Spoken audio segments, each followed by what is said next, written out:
Have you ever stopped to think about the power that secrets have over a family? What starts as a small omission can grow like a shadow, shaping destinies and destroying bonds. In today's video, you will get to know a real and touching story that reveals how a secret kept from childhood can change a life forever. Get ready for an intense journey of revelations and reflections. And before we continue, don't forget to subscribe to the channel, leave your like, and activate the notification bell so you don't miss impactful stories like this one. Now, open your mind and come with me on this story that may change the way you see life. Once upon a time, in the quiet little town of Babaz, there was a family that everyone admired, Mr. and Mrs. Okafo. Mrs. Okafo was a kind and attentive mother, and their children, Amara and Mako, were the pride of the neighborhood. Amara, the oldest, was a cheerful girl whose smile could light up a dark room. Mako, the more reserved, always followed his sister like a shadow. If Amara laughed, Mako laughed too. If she cried, he wiped her tears. They were inseparable. Their parents, often busy working to support the family's needs, left Amara and Mako home alone in the afternoons.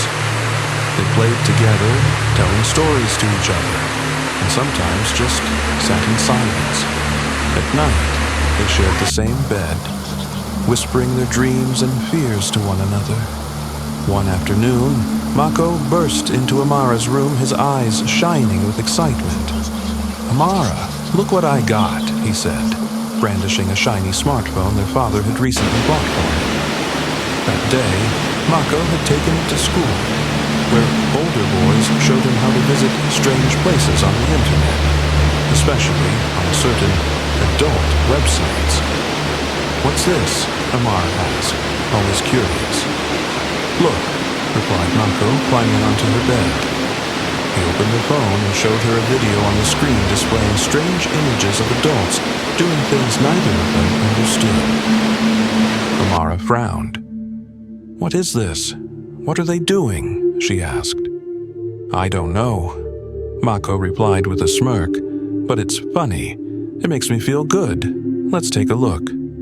The more he smiled softly, the more Amara thought, "My body feels strange," captivated by the phone screen. And then they continued. At first, it was just curiosity, like observing a strange animal in the forest. He didn't understand what he saw, but couldn't stop watching. Each video brought its share of whispers, laughter, and strange feelings. The more he watched, the stronger their bond became. This little secret was something they only shared in the silence of their room. The Okafo children had embarked on a journey they didn't completely understand, a journey that would change everything. Weeks passed, and then months. Their little secrets grew like a seed planted in fertile soil. Every afternoon, when the house fell silent and their parents were away, they sat together in front of the screen. Each video awakened new sensations in them: curiosity, confusion, and a strange excitement they couldn't explain. On a sunny afternoon, Mako approached Amara and whispered, "Let's try what they did." Amara blinked, her heart racing. "What if Mom finds out?" she asked, in a barely audible voice. "She won't recognize us," Mako replied confidently. "It's just you and me." Amara hesitated, her mind invaded by questions, but she trusted Mako. He was her partner in everything.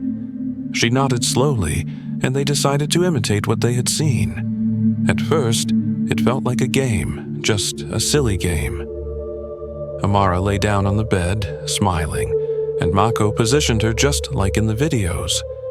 They laughed and teased each other, stopping whenever one of them got too nervous. From day one, they could no longer stop, continued every afternoon when their parents were not home, and gradually they even started to do it at night, without the parents realizing that they shared the same room and the same bed. It is a little painful, Amara said, but Marco, who was already enjoying the moment, using his hands to cover her mouth so she wouldn't scream. Mr. and Mrs. Okafo stayed in their room sleeping, unaware of what was happening. They moved to the children's room. They believed that Marco and Amara were sleeping just like them. But the years passed, and when Amara was 14 and Marco 12, their secret was buried deeper than they had imagined. It was no longer a game, but something they didn't know how to stop at night. Their bed. The weight of their actions weighed on their hearts. Amara looked at the ceiling, heart tight with guilt. Marco. She whispered one night, "Do you think it's bad that Marco stayed silent for a moment before answering? It's just us, Amara. Nobody else will know about the connection they once had. Innocent and pure held them captive. They didn't know how to escape the traps they had woven, and so they remained silent, carrying their secret like a stone in their hearts. The once quiet house that seemed like a safe harbor was now a cage. A few years passed again. Amara became a beautiful 18-year-old young woman, and Marco, now 16, had grown up, and his voice had changed, but their bond forged over years of secrecy. The games remained intact. The innocent past they had played as children transformed into something much more dangerous. One night, Marco was sitting on Amara's bed. "Serious face, Amara," he said softly. "I think we should use protection. It's safer. Let's try as we saw in those videos." Amara's eyes widened. "Marco, you're crazy. What if someone sees you buy it?" Marco smiled, trying to calm her down. "Don't worry. I'll be careful. No one will know." The next day, Marco went to the pharmacy. His heart racing as he approached the pharmacist's counter, barely looked at him as he handed him the box. Relieved, Marco went home, sliding the box deep into his pocket. But upon entering the living room, he didn't notice that it had fallen from his pocket to the floor. "Marco, what is it?" The booming voice of Mr. Okafo filled the room. He held the package, his eyes burning with suspicion. Marco froze his mind, searching for an excuse. "It's for a school project," he stammered in science class. Mr. Okafo frowned, but he didn't insist. "Further pay attention to what you bring into this house," he warned, before throwing the package on the table. Terrified by this near incident, Amara and Marco decided to be more careful, but when condoms were not available, they carried on without them, telling themselves it would be fine, and that Marco would pull out at the right moment when he started to feel more. But the truth crashed down on them. When Amara began to feel at 19, she started vomiting, hands turning pale, and feeling dizzy. "I think I'm pregnant," she whispered one night, tears streaming down her face. Marco's heart already understood. "Let's solve this," he said, trying to keep calm. Together, they gathered their savings and went to a local clinic there. They lied to a nurse, pretending they needed abortion pills for a school experiment. The nurse hesitated, but finally gave them the pills, warning them to use them. Returning cautiously home, Amara cried as she took the medicine body, trembling with fear and guilt. Marco was sitting by her side, holding her hand. "Nobody will ever know," he whispered, although his voice trembled with doubt. But it didn't happen. The secret didn't end there. Like a shadow, it grew darker each time Amara found herself in the same situation. She repeated the process, inventing different lies for different nurses in different clinics and even pharmacies, hiding her shame with repeated abortions that began to have consequences on Amara's body. They didn't fully understand the damage she didn't know she was risking. Not only her life, but also her future. She had never experienced the side effects of the abortive medications she took. And now, it seemed like a chain binding them to a secret that was getting out of control. Over the years, time passed again. And now it was time for Amara to find a husband. Amara was now 24 when she met Chuka, a kind man with a heart as big as his wealth. He almost fell in love with her immediately, and Amara saw a chance to leave the darkness of her past with Marco behind her. She allowed herself to love Chuka, who treated her like a queen, and before long, he asked her to marry him with a sparkling diamond ring. Amara accepted, believing it was her way out, a chance to escape the dark shadow of her past with Marco. After the wedding, Amara put an end to the chaos with her brother. "We can't do this anymore," she said firmly, avoiding his gaze. Marco's voice faltered when Amara responded, "You can't leave it like this. I must..." She whispered to her in a trembling voice, "It's my luck to start over." Marco was devastated, but he let her go. The weight of their shared secret remained heavy in his heart. 3 years after the wedding, Amara still had not conceived.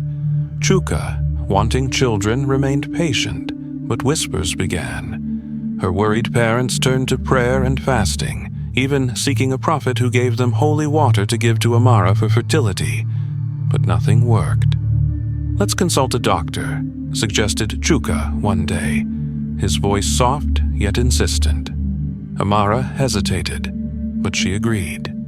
They consulted doctor after doctor, each delivering the same devastating news. Finally, a kind but serious doctor looked at her gently and said, "Madame, your uterus has been seriously damaged by repeated abortions. It may be impossible for you to conceive." The words hit Tamara like thunder. Her heart shattered into 1,000 pieces as tears streamed down her face. As she was leaving the hospital, Chuka walked silently beside her. That night, at home, Chuka confronted her. "Amara, I need to know the truth. What happened?" You didn't say anything." Feeling something was wrong, her parents joined the conversation. "Amara, please talk to us," her mother implored, the pressure making her sob heavily. Amara finally broke down. "Marco and I started when we were kids," she admitted with a trembling voice. "I was pregnant several times and had abortions. I didn't know what else to do."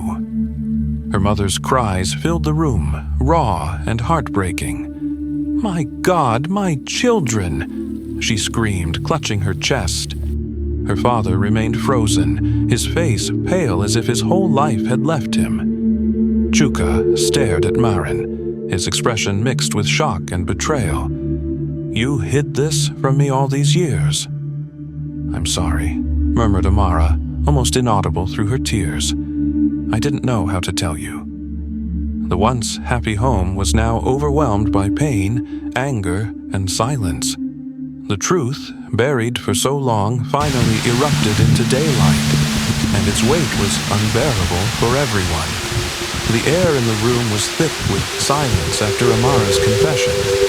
Her mother's sobs still echoed as Chuka remained petrified, unable to speak. Amara hid her face in her hands, unable to meet his gaze, finally breaking the heavy silence. Okafo cleared his throat. His voice was low and trembling when he spoke. "I knew this would happen since the beginning of Marco's birth." His words were all charged with guilt as they turned their tear-filled faces toward him in confusion. "What do you mean?" the father asked Ara, his voice trembling. Mr. Okafo took a deep breath and looked at his wife, slowly nodding, encouraging him to pursue. "Marco is not your real brother," he said. The heavy words hung in the air like a sharp blade.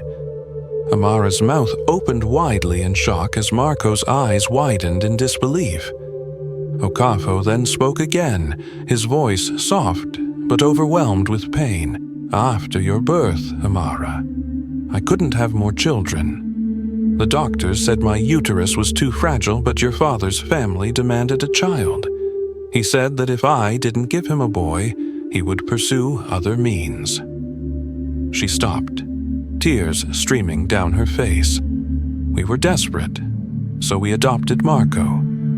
The day he was born, he was just a baby. We thought it was the only way to keep our family united. Amara's heart tightened, beating in rhythm with fear. "You lied to us," she screamed, her voice trembling with anger and pain. "Why didn't you ever tell us what you did?" Marco remained silent until then. His voice suddenly rose as his face turned pale, lips pressed tight without saying a word as he headed for the exit. "Marco, wait!" Amara shouted after him, but he didn't stop. The door slammed behind him, the sound echoing like thunder in the house. Amara turned to her parents, eyes filled with tears and rage. You hid this from us our whole lives. How could you?" Mr. and Mrs. Okafo remained silent with their heads bowed. They had no answer or excuse.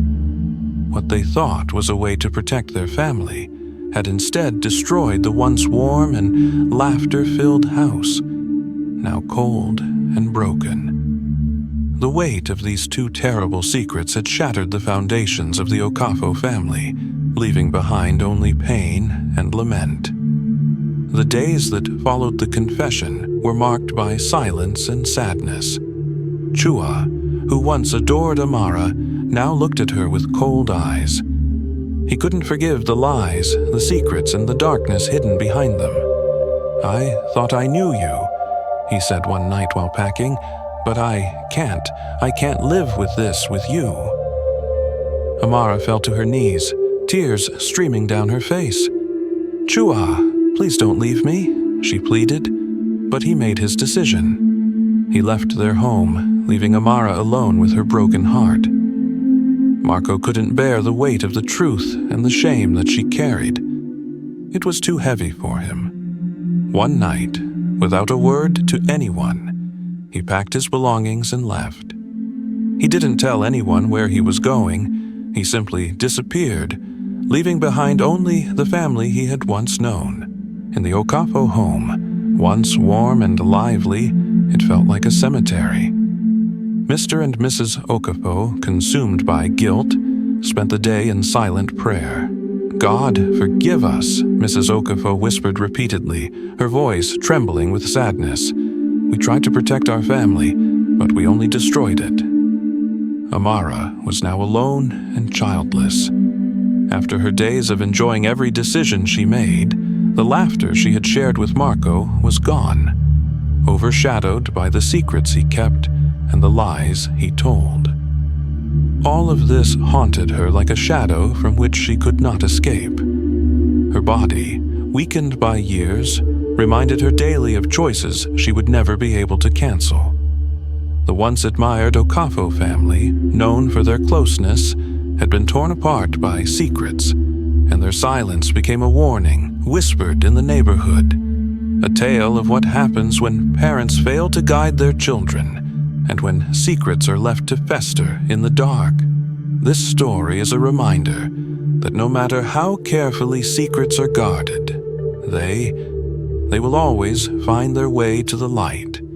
And when that happens, the damage it causes can never be undone. Parents, pay attention to your children. Teach them the difference between good and evil.